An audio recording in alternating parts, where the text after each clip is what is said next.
আসসালামু আলাইকুম। বর্তমানে কাজের ব্যস্ততার কারণে আমাদের খাওয়া দাওয়া করতে হচ্ছে পাথারে। যেহেতু এখন শীতকাল, এই মৌসুমে আমাদের এখানে ফসলের চাষ শুরু হয়। তো আমাদের আজকে কাজ হচ্ছে আমরা 1.5 বিঘার মতো জমিতে গম বুনে দিয়ে আসবো। তো 11টা পর্যন্ত খামারে কাজ করার পর সজীব মামাকে নিয়ে আমরা এখন যাব হচ্ছে আমাদের গমের জমিতে।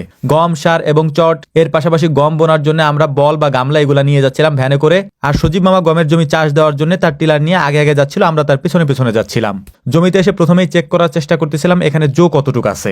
জো বলতে মাটি কতটুকু ভেজা বা শুকনা এইটা পরীক্ষা করা কি আমরা জো বলে থাকি। তো আলহামদুলিল্লাহ দেখলাম যে মাটি খুব সুন্দরভাবে তৈরি হয়ে আছে। মানে এখানে আমরা আগে একটা চাষ দিছিলাম, চাষ দেওয়ার পরে পানি দিয়ে রাখছি, তারপর আস্তে আস্তে শুকানোর পরে আজকে আমরা এখানে গম বুনে তারপর চাষ দিয়ে দিব ইনশাআল্লাহ। যদিও এবছর আমরা গম একটু দেরিতে বুনতেছি, এটার একটা কারণ আছে, সেটা হচ্ছে গত বছর আমি সবার আগে গম বোনার কারণে আমার একটা ঝামেলায় পড়তে হয়েছিল। সেই ঝামেলাটা হচ্ছে সবার আগে আমাদের গম পেকে যায়, আর এই পেকে যাওয়ার ফলে আমি একটা বিড়ম্বনার শিকার হই। আর সেইটা হচ্ছে আমি কোনোভাবেই মেশিন পাচ্ছিলাম না, মানে এখানে গম কাটার যে মেশিনগুলো থাকে ওই মেশিনগুলো পাচ্ছিলাম না, কারণ আমার একার জন্য তার মেশিনগুলো আসবে না। যখন একেবারে সবাই মিলে কাটা শুরু করে তখন মেশিনগুলো আসে আর কি। তো আমি অনেক খোঁজাখুঁজি করে তারপর অনেক বলে তারপর হচ্ছে ওই গমগুলোকে আমার কাটাইতে হয়েছিল, যে কারণে হচ্ছে আমি এবার সিদ্ধান্ত নিয়েছি যে আমি এবার আগে বুনবো না, প্রয়োজনে পরে বুনবো, কিন্তু আগে আমি আর কখনোই বুনবো না। তো আলহামদুলিল্লাহ এই জন্যই হচ্ছে মূলত আমাদের এই সিদ্ধান্ত। তো আলহামদুলিল্লাহ আমাদের 12 কাঠার যে প্রথম জমিটা ছিল এই জমিটাতে আমরা সার এবং গম বুনে দিয়েছি। এখন আমাদের আরেকটা জমিতে যাইতে হবে, ওই জমির পরিমাণ হচ্ছে 16 কাঠার মতো। যেহেতু এই কাজ করতে করতে আমাদের 3টা সাড়ে 3টার মতো বেজে গেছে, তো সজীব মামা বললো যে ঠিক আছে ওই জমিতে তুমি দেখো কোনোভাবে একা একা বা কাউকে যদি পাও তাকে দিয়ে সার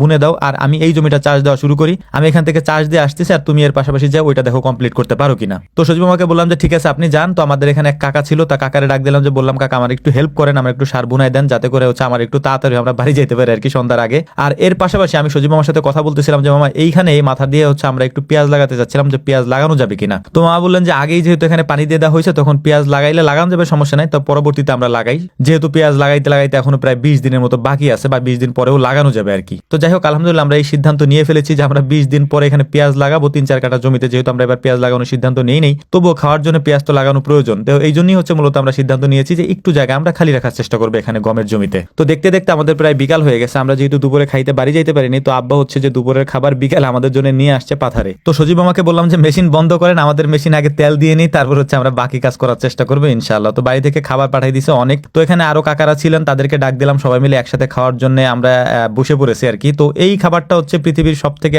আমার জন্য শান্তির একটা খাবার। মানে এভাবে খাওয়া দাওয়া করা বা হচ্ছে যে সবাই মিলে পাথারের মাঝখানে খাওয়া, আমি এটা প্রায় আপনারা হয়তো আমার ভিডিওতে দেখে থাকেন, এটার একটা আলাদা মজা আছে। এটা আসলে সবাই বুঝবে না। আমি যেহেতু গ্রামের মানুষ, ছোটবেলা থেকে আমি এগুলো দেখে দেখে বড় হয়েছি এবং আমার কাছে এগুলো খুবই পরিচিত একটা বিষয় এবং খুবই শান্তির একটা ব্যাপার। তো বাড়ি থেকে আমাদের জন্য কি কি খাবার আসছে সেটাও বলে দেই। সেটা হচ্ছে যে প্রথমে ছোট মাছ দিয়ে, তারপর হচ্ছে লাউ শাক দিয়ে রান্না করছিল, আর একটা হচ্ছে যে শোল মাছ দিয়ে লাউ দিয়ে রান্না করা ছিল, আর একটা হচ্ছে মুরগির মাংস ছিল আর কি। তো এই খাবারটাই হচ্ছে আমরা খাচ্ছিলাম পাথারের মাঝখানে। আর নিশানকে বলছিলাম যে তেল আনার কথা, ও তেল নিয়ে আসে নাই। তো আবার বাড়ি পাঠাইছি যে মেশিনের তেলটা নিয়ে আসো, আমাদের তেল তো আনছে, এবার মেশিনের তেলটা বাড়ি দিয়ে আবার নিয়ে আসো। তো আবার বাড়ি গেছে, বাড়ি যে তেল নিয়ে আসছে। তো আমাদের খাওয়া দাওয়া মোটামুটি আলহামদুলিল্লাহ শেষ। এখন সজীব মামাকে বললাম যে আপনি একটু রেস্ট করেন, কারণ সজীব মামা খাওয়া দাওয়ার পরে এমনি একটু রেস্ট করে আর কি। আপনারা এটা হয়তো বুঝবেন না কেন রেস্ট করে। তো আমি বললাম যে আপনি রেস্ট করেন, আমি একটু মেশিন চালাই কতক্ষণ, তারপর হচ্ছে যে আমি চলে যাওয়ার পরে আপনি বাকি কাজ সেরে তারপরে আইসেন। তো মেশিন স্টার্ট দেওয়ার পরে আমি আলহামদুলিল্লাহ এটার উপরে উঠে গেলাম। এখন হচ্ছে মেশিনটা চালায় কতক্ষণ হচ্ছে শরীরটাকে একটু গরম করে তারপর এখান থেকে চলে যেতে হবে, কারণ আমার দেখতে দেখতে বিকাল হয়ে গেছে একেবারে। আর আমার কাজের ব্যস্ততা আসলে এরকমই, অনেকে হয়তো আপনারা আমাকে পান না, খুঁজে অনেকে ফোন দেন তাও পান না। আসলে আমার ফোন তো বাড়ি থাকে আর আমি থাকি হচ্ছে যে পাথারে, তো এই কারণে হচ্ছে যে পাওয়া যায় না। অনেকে বাড়িতে এসে দেখা করতে চান বা দেখা